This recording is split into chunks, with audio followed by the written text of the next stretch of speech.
Olá, sejam todos muito bem-vindos ao programa Direito dos Negócios aqui na Masper TV.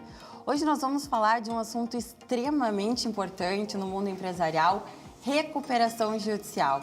E para falar conosco, nós temos a honra de receber o Dr. Alexandre. Seja muito bem-vindo, doutor, ao programa. Bom, para iniciar nossa conversa, eu acho importante o nosso telespectador entender o que é a recuperação judicial e qual é a importância da recuperação judicial hoje no cenário empresarial.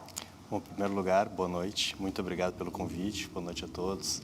É uma honra para mim também poder estar aqui, poder conversar um pouquinho com vocês e expor um pouquinho dessa matéria que tem sido bastante corriqueira ultimamente nos noticiários, né?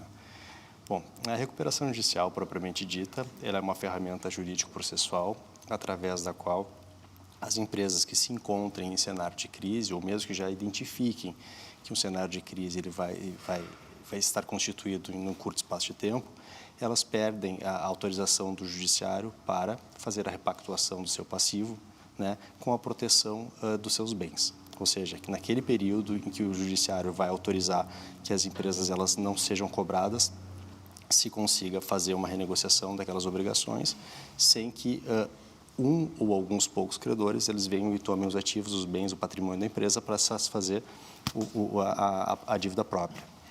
E, doutor, a gente fala muito de recuperação judicial, tem empresas hoje que veem isso realmente como uma solução, mas antes de entrar na recuperação judicial, quando chega um caso ao seu escritório, como é que funciona essa análise? Vocês fazem um diagnóstico do cliente? Como é que é feito esse diagnóstico? Até porque muito se ouve falar também que a recuperação judicial hoje é utilizada como uma forma até estratégica para as empresas, né? Sem dúvida, sem dúvida. A gente costuma traçar o seguinte paralelo até para que fique bastante elucidativo, bastante exemplificativo. É como se fosse um paciente que procura um médico e chega o paciente no médico e diz, olha, eu estou doente. O que o médico, né, que é o cuidadoso, ele deve fazer? Olha, pode ser que tu esteja doente mesmo, mas o mais apropriado é que a gente faça uma série de exames para que a gente possa, de fato, afirmar um convencimento. E como tu bem disseste, o nosso escritório, a gente costuma fazer, e isso o mercado hoje em dia já tem feito como um todo, né, colher informações, um grande número de informações, para daí sim fazer um diagnóstico, identificar se aquele caso, de fato, é de uma empresa que ela está em crise, ela está no momento pré-crise, ou até já foi, né, já não tem mais o que se fazer.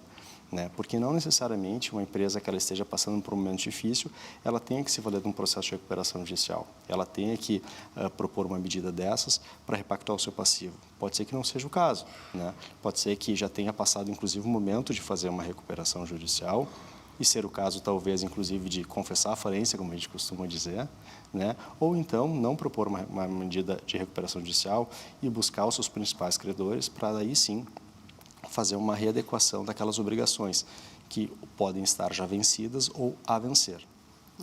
Eu até escutei há pouco tempo de um cliente que a gente propôs, eventualmente, a recuperação judicial. Ele ficou com receio em relação à reputação dele. É muito comum os empresários terem algum tipo de resistência em fazer a recuperação judicial, porque a resistência dele foi no sentido de que as pessoas que fornecem produtos para eles, os clientes ou até, enfim, a comunidade de modo geral, é uma cidade pequena, que ele ficasse com a reputação negativa perante aos clientes ou tudo que envolve aquela cadeia empresarial. Tu tem contato com isso na prática? É muito comum ver esse tipo de coisa? Todos os dias. É muito comum mesmo, porque o empresário, ele se sente, como é que eu posso dizer, é como se ele não tivesse sabido educar o filho próprio, entendeu? Sim. É quase como isso, e aí chega uma terceira pessoa e diz para ele que ele fez tudo errado, né? Por sua vez, o que está acontecendo, né? Imagina, a lei ela é de 2005, a Lei de Recuperação Judicial e Falências, a Lei 11.101 de 2005, então ela já tem um bom tempo aí de experiência no mercado, né? E o que tem acontecido? Tem toda essa experiência, todo esse tempo de vida da regra, se a gente pode dizer, ela tem feito com que os empresários eles também estejam começando a se adaptar, a se adequar a essa estratégia, a essa medida, essa alternativa de manutenção do seu negócio, propriamente dita. E é lógico, né? Aquele empresário que ele está ele está mais bem aparelhado, que ele está mais bem estruturado, ele já está enxergando isso como sendo algo que é o que tem que ser feito. Né? É lógico, né? Ninguém gosta de fazer um tratamento que é um tratamento amargo, cujo remédio vai ter alguns reflexos e tal. Ninguém gosta disso, né? Mas, de qualquer forma, se tu está doente e tu quer te recuperar, tu precisa, né, te valer daquilo que vai te manter de pé, né? No início, é muito curioso, mas o empresário, ele fica sempre com aquela ressalva. Às vezes, não tem um trabalho meio psicológico, né? Olha, os benefícios vão ser esses, vai ter, por sua vez, no outro lado, vai acontecer coisas que não são tão boas e tal, mas a gente vai tratando e, no final das contas, o que vai acontecer? O empresário, ele sempre diz, é impressionante, Amanda, 100% das situações, o empresário diz, por que eu não fiz isso antes? Porque ele se dá conta, com o passar do tempo, de muitas decisões também que ele podia ter tomado de uma forma diferente, né, que levariam a resultados que não foram aqueles que aconteceram lá atrás, entende? E isso certamente mudaria, né, até a visibilidade dele para o mercado. Mas, enfim, tomou paciência, vida que segue, tem que olhar para frente, né? O passado já era, né? Então, isso sim ainda acontece, ou seja, desse constrangimento. Por sua vez, são aquelas decisões que tu tem que tomar, né? Se eu não fizer nada, o meu negócio ele vai morrer. É natural isso, entende? Agora, se eu fizer, existe uma probabilidade muito grande de eu reinventar ele, reorganizar ele e aí sim continuar. De uma forma diferente, mas sim continuar.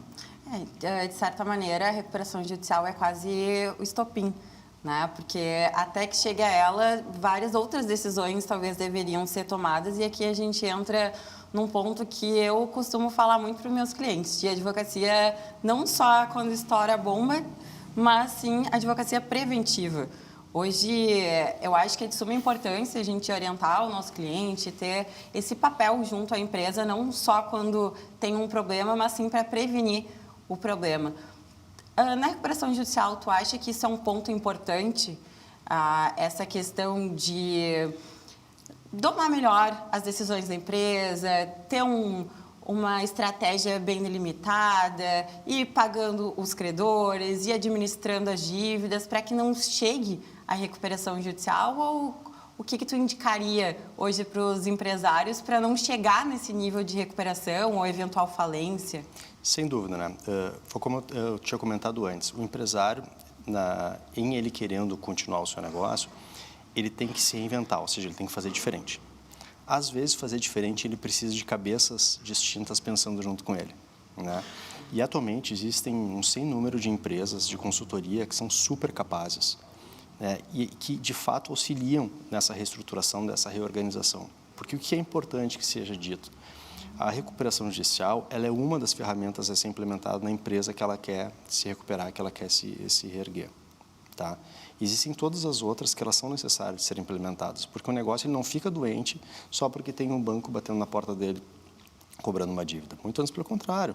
Tem questões de ordem gerencial, administrativa, fiscal, né? Então, todas essas questões, elas têm que sim ser readequadas e isso só acontece se o empresário está disposto a tanto. Tem que mudar, não pode querer fazer diferente, né, utilizando as mesmas premissas anteriores, entende? Então, na nossa opinião, um bom processo de reestruturação, ele passa, sim, por um trabalho de uma equipe multidisciplinar. Tem que ter, não adianta, sabe? Tem que ter cabeças pensantes diferentes. Do contrário, vai se fazer o mesmo, né? Vai se manter a empresa ativa com a proteção do Estado do Judiciário, quero dizer, né? Por um prazo de um ano e pouco, né? Uma vez aprovado o plano de reestruturação, depois vai acabar voltando a ser tudo que era antes, porque o empresário vai voltar a fazer as mesmas coisas de antes, entendeu? Sim. Doutora, a gente fala muito da dificuldade de negociar com credores e assim por diante. Tu sente uma dificuldade também de negociar com o próprio cliente, empresário? Porque, por vezes, empresários que realmente começaram aquele negócio, já estão há anos naquele mesmo negócio, naquela mesma empresa, e vem uma situação de possível recuperação judicial. Tu acha que é fácil negociar com esse empresário? Tu acha que tem que ter também uma equipe multidisciplinar para conseguir entrar, desculpa o termo, mas entrar na cabeça do empresário e mostrar que realmente aquilo que ele vinha fazendo não era da melhor maneira? Sem dúvida nenhuma. A gente costuma dizer, né, que a gente tem duas partes que a gente tem sempre que negociar, seja com o credor propriamente dito, e depois com o empresário, né, com o nosso cliente, porque a gente precisa também que o cliente ele também valide aquela proposta que vai ser levada ao credor. Não adianta a gente, no nosso escritório, que inclusive é um escritório multidisciplinar, não são só advogados que trabalham lá, né, simplesmente pegar, levar a proposta para o credor dá ok, sendo daqui a pouco o cliente achou, não, eu não concordei com isso, tu não sabe nem se eu posso com isso. E por mais que eu mostre para ele que ele pode, tem aquela questão também, né, que ele precisa muitas vezes até maturar aquela informação, aceitar, né, entender que talvez aquela repactuação, ainda que seja através de uma diminuição patrimonial, ela vai valer muito a pena para ele ali na frente, entende? Então, sim, existe uma negociação de parte a parte, né, que é bem difícil na grande maioria das vezes. E no Brasil é até curioso, porque um dado recente demonstrou que 80% das empresas são constituídas por família. Então, além de se tratar do negócio, da empresa, de gerar empregos, tem toda a questão familiar, de sustento daquele negócio, né? E até mesmo de legado, para quem, porventura, vier assumir. A questão da recuperação judicial, como tu bem disseste, envolve uma equipe multidisciplinar. Muito se fala sobre negociação, embora a gente esteja falando de questões jurídicas. Como tu vê essa atuação do advogado? Inclusive, quando o Dr. Laurence esteve aqui, eu até parabenizei pela atuação junto à comissão da OAB, porque na faculdade a gente não aprende recuperação judicial. Então, talvez um advogado, quando se forma, ou entra num escritório que já é muito bem estruturado nesse sentido de recuperação judicial, ou possivelmente deve ter uma dificuldade muito grande de conseguir se inserir nesse mercado em função da necessidade prática. Como é que funciona essa parte multidisciplinar? Vocês negociam? Como é que funciona? Como eu comentei antes, né, vamos pegar do início, de um dos primeiros questionamentos que tu trouxeste, né? Quando a gente começa o trabalho, a gente faz o diagnóstico, né? O diagnóstico, ele não é feito exclusivamente por advogado, né? Ele é feito por contador, administrador, economista, alguém que tenha uma graduação, ou melhor dizendo, uma especialização em finanças, né? Por quê? Porque é um trabalho que ele é bem macro, né? O jurídico ele vai atuar ali, mas a gente precisa entender como é que vai se dar, né, em sendo proposta uma medida de recuperação judicial, como é que vai se dar o dia 1 a partir daquele momento, entendeu? Então, é fundamental. O profissional de direito que não está acompanhado de profissionais de outras áreas, eu até... que eu quero dizer, muito provavelmente ele não vai conseguir ter o mesmo sucesso que aqueles outros que têm profissionais de outras áreas que estão acompanhando ele, inclusive nas proposições, seja o cliente, como a gente estava comentando, seja aos credores, né, as partes interessadas do processo. A gente tem que ter, a forma de pensar no processo de recuperação judicial, ela é completamente diferente de um processo possível do dia a dia, se assim eu posso dizer. Ele é diferente. A parte negocial, ela implica muito nas decisões que vão ser levadas e a forma de trabalhar que vai ser levada ao processo de recuperação judicial. E, doutor, só para esclarecer também para o nosso telespectador, um empresário em crise, como é que funciona para pedir recuperação judicial? Qual é o procedimento? Tem uma lei que ele precisa se enquadrar, determinados requisitos para que seja possível a recuperação judicial? Ou é um pedido que se ingressa no judiciário? Como é que funciona para que haja, de fato, a recuperação judicial? Sem dúvida, sim.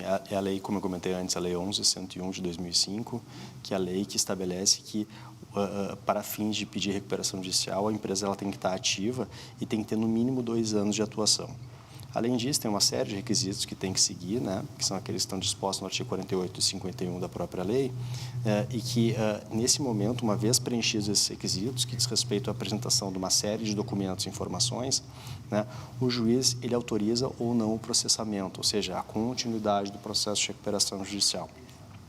Atualmente, houve uma alteração legislativa em 2020, em que foi determinado, e eu acho que de forma muito acertada, que para fins de continuidade ou mesmo deferimento do processamento de uma recuperação judicial, haja uma certificação por um profissional designado pelo juiz se aquela empresa de fato ela existe, né? E faz também uma análise da documentação.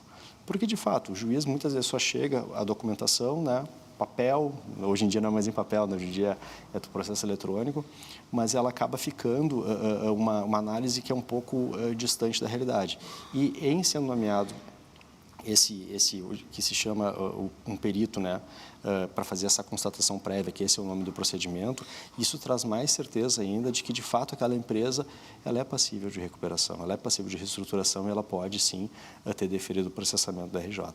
E eu acho que tem uma carga muito grande em cima do advogado responsável, né, por conduzir essa recuperação judicial.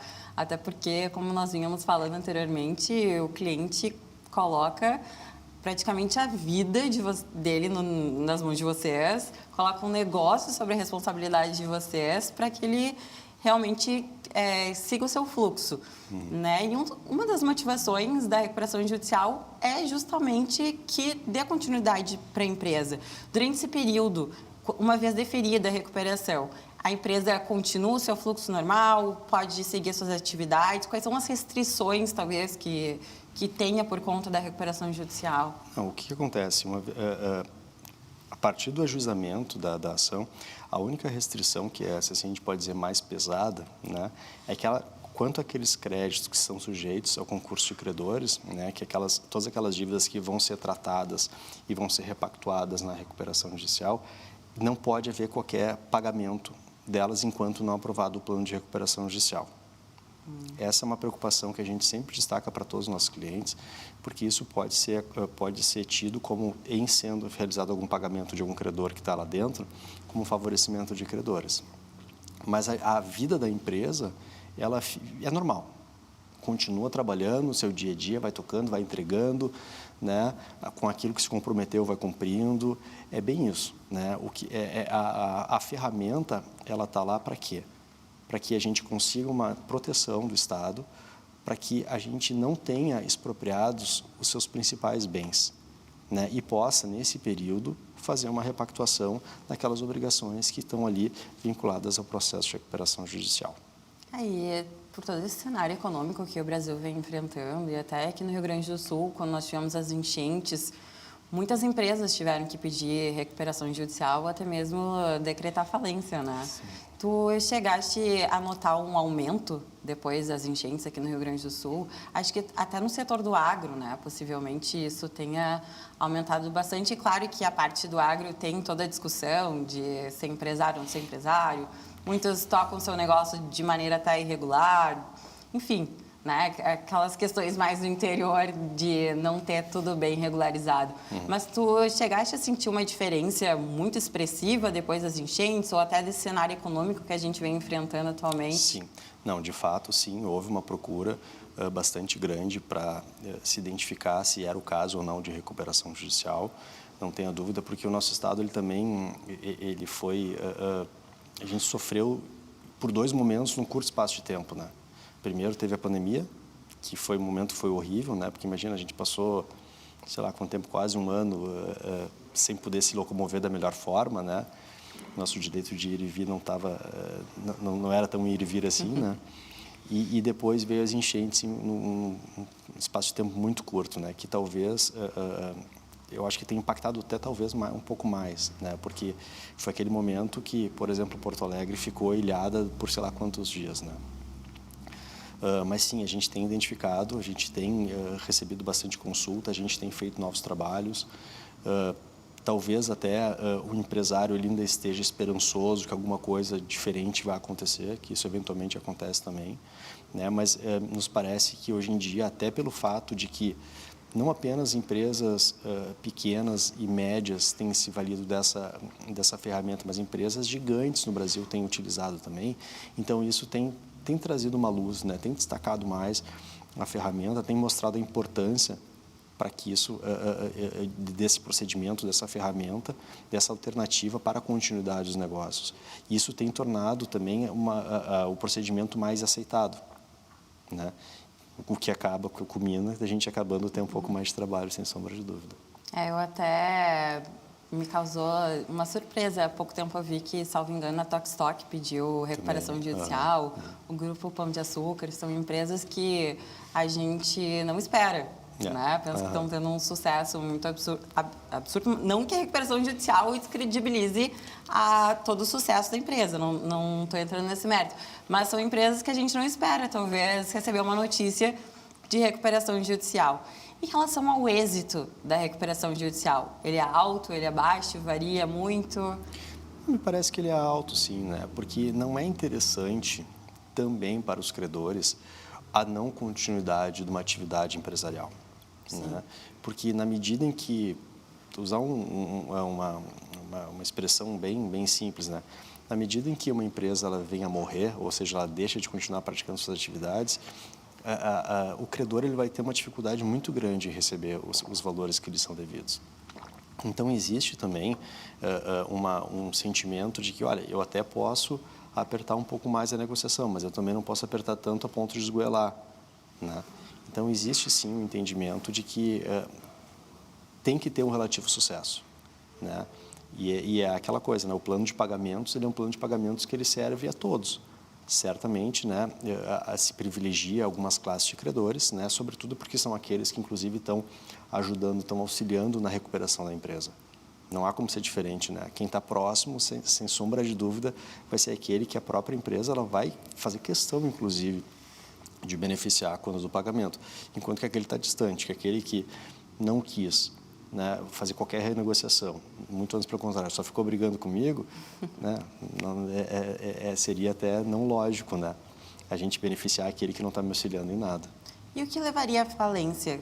O não cumprimento das obrigações da recuperação judicial? O que acontece, uma vez concedido, aprovado o plano de recuperação judicial, que se dá numa assembleia de credores, né, aprovado por todos os credores lá, né, por maioria, diga-se passagem, é concedida a recuperação judicial. Uma vez concedida a recuperação judicial, a empresa, o processo ele fica ativo em até 2 anos, que é chamado prazo de verificação, que é quando há a constatação, a verificação se o plano está sendo cumprido ou não, tá? Uma vez cumprido o plano de recuperação judicial nesses 2 anos, a recuperação judicial em falência, ela é encerrada, né? E não há mais a possibilidade de convolução em falência, que é a conversão da RJ em falência, em razão do eventual descumprimento do plano após esse período.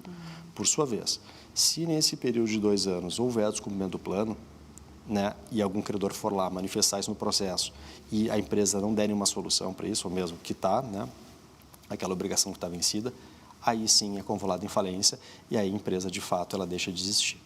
E pode haver alguma modificação desse plano em caso de eventual... Às vezes a empresa realmente não consegue cumprir, né? Sem dúvida, o cenário pode mudar, né? Exatamente, até pela questão econômica que nós vínhamos falando anteriormente. Tem alguma possibilidade de mudar esse plano desde que devidamente fundamentado, precisa de autorização do juiz? Sem dúvida. O que acontece? Tem que ser, sim, levado a conhecimento do juiz essa necessidade de adequação da condição de pagamento, sem sombra de dúvida, explicando as razões pelas quais está se buscando aquilo, sempre visando aquilo, né, que é a preservação da empresa, né, da atividade, dos empregos, a geração de riqueza, sempre visando isso. E de forma super justificada, existe sim a possibilidade de buscar uma repactuação daquilo que já tinha sido repactuado lá atrás. Sim. Entende? Ou seja, seria uma negociação da negociação, né? E existe espaço, e isso, ainda que cause um espanto, cause um susto na comunidade de credores, é melhor isso do que, insisto, né, do que o encerramento da atividade da empresa, onde o credor ele vai, além de ter uma dificuldade muito grande de receber, se é que vai receber alguma coisa, o prazo de pagamento das obrigações dele acaba sendo bem menor, entendeu? Às vezes já é difícil negociar, renegociar. Nesse período, a gente precisa também o aval do credor. Sim e não, né? Sim e não, mas na maioria das vezes o que acontece, né? O próprio juiz ele entende as razões para tanto e já autoriza esse procedimento, né? Porque insisto, né? Claro, né? Nenhum credor vai gostar de uma renegociação daquilo que já foi negociado. Sim. Nenhum credor vai gostar, óbvio que não. Por sua vez, eles também entendem que não adianta também brigar muito, né? Talvez seja melhor fazer isso do que, insisto, né? Do que não receber nada. E eu vejo uma dificuldade hoje bastante grande de conseguir negociar. né? Especialmente reforço, né? Reitero o cenário econômico que a gente vem enfrentando. A gente debate muito aqui no programa sobre isso, no quadro Além do Tributo, que a reforma tributária veio com tudo aí, já tinha uma dificuldade grande das empresas de conseguir dar conta da carga tributária que nós tínhamos antes. Agora, a gente brinca que veio para balançar o barco aí. Bom, doutor, eu gostaria de agradecer muito a tua presença no programa Direito dos Negócios, pelas suas contribuições acerca da recuperação judicial, um tema tão caro para o direito e também para os empresários. Já fica aqui o convite para retornar. E você que nos acompanhou até aqui, o nosso muito obrigada. Até a próxima.